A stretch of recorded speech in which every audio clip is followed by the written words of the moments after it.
బయలుదేరాము. బస్సులో బయలుదేరి గట్టమ్మ దేవాలయం చేరుకున్నాము. సమ్మక్క సారక్క పోయే ముందు గట్టమ్మ దేవాలయంలో దర్శనం చేసుకొని వెళ్ళాలి. అక్కడ గట్టమ్మ దేవాలయం దగ్గర ఆగాము. ఆగి దర్శనం చేసుకొని బయలుదేరాము.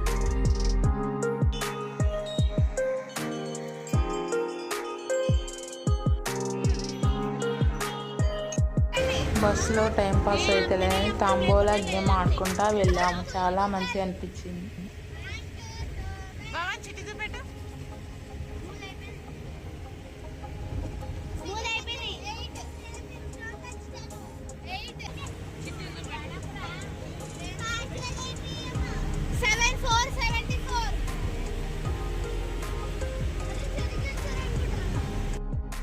సమ్మక్క సారక్కకు చేరుకున్నాము. పబ్లిక్ ఉండడంతో రోడ్ డైవర్ట్ చేసేసారు. చాలా మంది పబ్లిక్ ఉన్నారు.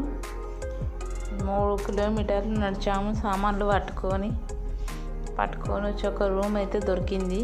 3 గంటలు వెయిట్ చేయంగా ఒక రూమ్ దొరికింది. రూమ్లో సామాన్లు పెట్టి వచ్చి స్నానం చేసి వెళ్ళాము. నైట్ 6 అయ్యింది. మేము 3కి దిగి అన్నం తిన్నామంటే 6 వరకు రూమ్ దొరకలేదు. 3 అవర్స్ వెయిట్ చేసాము. చాలా కష్టమైంది. పిల్లలకు మాకు చాలా ఇబ్బంది అయింది.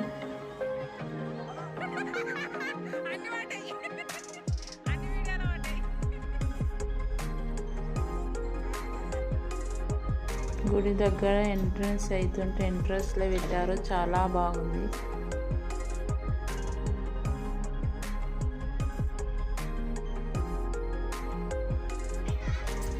రెడీ అయ్యి రూమ్కి వచ్చి రెడీ అయ్యి బంగారం మళ్ళా బొట్టు పెట్టి తయారు చేసాము.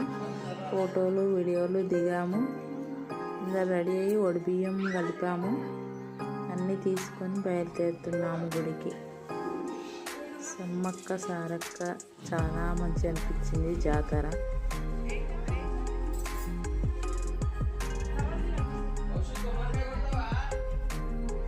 ఒక్క రూము ఉండి బయట వరాండా ప్లేస్ మంచిగా ఉంది. పిల్లలు ఆడుకోనికి వంటకు చాలా బాగుంది. కార్పెట్ వేసుకొని బయట కూర్చున్నారు పిల్లలందరూ.